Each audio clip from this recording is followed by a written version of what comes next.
सर्वेभ्यः बालकेभ्यः नमो नमः। संस्कृतकक्षायां स्वागतम्। तृतीयपाठः डिजिभारतं प्रारभ्यते। डिजिभारतं तात्पर्य है डिजिटल इंडिया यानी तकनीक पर आधारित भारत, यानी कि ऐसा भारत जिसमें सारा कार्य किस प्रकार हो रहा है, तकनीकों के द्वारा किया जा रहा है। चलिए शुरुआत करते हैं। अद्य सम्पूर्ण विश्वे डिजिटल इंडिया इत्यस्य चर्चा श्रूयते। आज संपूर्ण विश्वे सारे संसार में डिजिटल इंडिया इत्यस्य इसकी चर्चा सुनी जा रही है। अस्य पदस्य कः भावः, इस पद का क्या भाव है। इति मनसि जिज्ञासा उत्पद्यते, इस प्रकार मनसि मन में जिज्ञासा इच्छा उत्पन्न होती है। काल परिवर्तनेन सह मानवस्य आवश्यकता अपि परिवर्तते, समय के परिवर्तनेन साथ ही, यानी तृतीय विभक्ति एक वचन है, तो काल परिवर्तन समय के परिवर्तन के साथ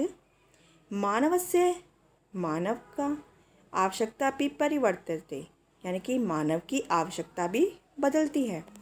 प्राचीन काले ज्ञानस्य आदान प्रदानम मौखिकम आसीत्, प्राचीन काल में यानी कि पुराने समय में ज्ञानस्य ज्ञान का आदान प्रदान मौखिकम आसीत्, मौखिक था, यानी ज्ञान प्राप्त करने का, शिक्षा प्राप्त करने का जो माध्यम था हमारा कैसा था, मौखिक, यानी कि बोलकर ही समझा जाता था और समझाया जाता था। विद्या च श्रुत परंपरा गृह्यते स्म, और विद्या श्रुत परंपरा यानी कि सुनने की परंपरा, यानी कि श्रवण के द्वारा या सुनने के द्वारा ही ग्रहण की जाती थी। अनंतरम तालपत्र उपरि भोजपत्रोपरि च लेखन कार्यम आरब्धम।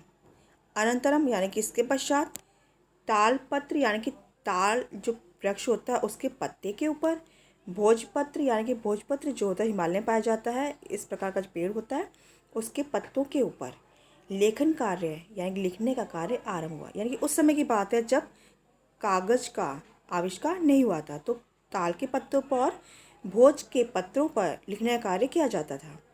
परिवर्तिनी काले कर्गदस्य लेखनया च आविष्कारेण सर्वेषामेव मनोगतानां भावानां कर्गदोपरि लेखनं प्रारब्धम। परिवर्तनी काल यानी कि परिवर्तित हुए समय में, यानी कि जब समय में कुछ परिवर्तन हुआ, कर्गदस्य लेखनया च, और कागज़ और लेखनी का यानी कि कलम पेंसिल जब इनका आविष्कार हो गया, तो इनके आविष्कार से सर्वेषामेव मनोगतानां यानी सबके मन में आने वाले जो भी भाव हैं, जो विचार हैं, जो बातें हैं, उनको कर्गद ऊपरी कागज़ के ऊपर लिखना प्रारंभ हो गया। टंकणस्य आविष्कारेण तु लिखित सामग्री टंकिता सती बहुकालाय सुरक्षिता अतिष्ठत। टंकणक यंत्र से यानी कि जो टाइपिंग मशीन होती है, टाइप किया जाता है जिससे, तो उस उस यंत्र के आविष्कार से तो लिखने वाली सामग्री यानी कि जो भी बातचीत लिखी गई, जो भी हमने लिखा है यानी कि टाइप किया है कागज़ पर, तो सती बहुकाला सुरक्षिता, वो कैसी हो गई, बहुत समय के लिए सुरक्षित रही। क्योंकि बोलने में, सुनने में क्या होता है, कुछ चीज़ें हम भूल जाते हैं, पूरी बातें याद नहीं रह पाती हैं, लेकिन इसके आविष्कार से यह फ़ायदा हुआ कि हम जब भी चाहे उसे पढ़ सकते हैं और उसमें से कोई भी चीज़ हमारी छूटी नहीं रह सकती, यानी कि जो भी हमने उस पर टाइप करा है, जो भी उस पर हमने लिखा है यंत्र के द्वारा, वो सब उस पर सुरक्षित रहता है, यानी कि उसके खोने के या मिटने के कोई चांस नहीं रहते हैं। वैज्ञानिक प्रविधे प्रगति यात्रा पुनः अपि अग्रे गता, यानी वैज्ञानिक तकनीक की प्रगति यात्रा में ये और भी ज़्यादा आगे हो गया। क्या हुआ आगे, पहले तो जैसे सुनने की परंपरा थी, मतलब बोल के पढ़ाया जाता था, फिर टाइपिंग मशीन का ज़माना आया, ठीक, कागज़ का आविष्कार हुआ, इस तरह से ये सब हुआ। लेकिन आगे क्या हुआ, और ज़्यादा प्रगति होती चली गई। अद्य सर्वाणि कार्याणि संगणक नामके यंत्रेण साधितानि भवन्ति। अद्य और आविष्कार क्या हुआ, अब देखिए, अद्य आज सर्वाणि यानी कि सारे कार्य संगणक नामक यानी कि कंप्यूटर नाम के यंत्र के द्वारा पूरे होते हैं। समाचार पत्राणि पुस्तकानि च, समाचार पत्र और पुस्तकें कंप्यूटर माध्यमेन पठ्यन्ते, कंप्यूटर के माध्यम से पढ़े जाते हैं। लिख्यन्ते च, और लिखे जाते हैं। कागज उद्योगे वृक्षाणाम उपयोगे वृक्षा कर्त्यन्ते स्म, कागज के उद्योग में पेड़ों के उपयोग से क्या क्या हुआ, वृक्ष काटे जा रहे थे। परंतु संगणकस्य अधिकाधिक प्रयोगेन वृक्षाणां कर्तने न्यूनता भविष्यति इति विश्वासः।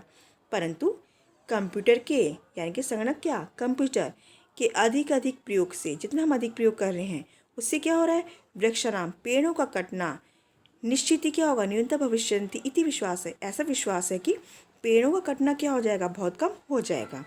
क्योंकि ना तो हमें बहुत ज़्यादा कागजों की आवश्यकता होगी, और जब उतनी ज़्यादा हमें कागजों की आवश्यकता नहीं होगी तो वृक्षों का कटना निश्चित है कि कमी हो जाएगा। अन्य पर्यावरण सुरक्षाया दिशि महान उपकार भविष्यति।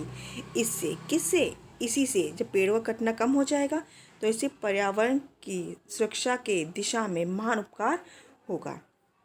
आज के लिए इतना ही। अगले श्रवण दृश्य सामग्री में आपको इस पाठ का शेष भाग समझाया जाएगा। तब तक आप इसके शब्दार्थ अपनी संस्कृत पुस्तिका में लिखेंगे, उसको समझेंगे, पढ़ेंगे, याद करेंगे, जिससे कि आपको अपने अध्याय को उसका अनुवाद करने में आसानी हो जाए। जिज्ञासा इच्छा उत्पद्यते उत्पन्न होता है, होती है।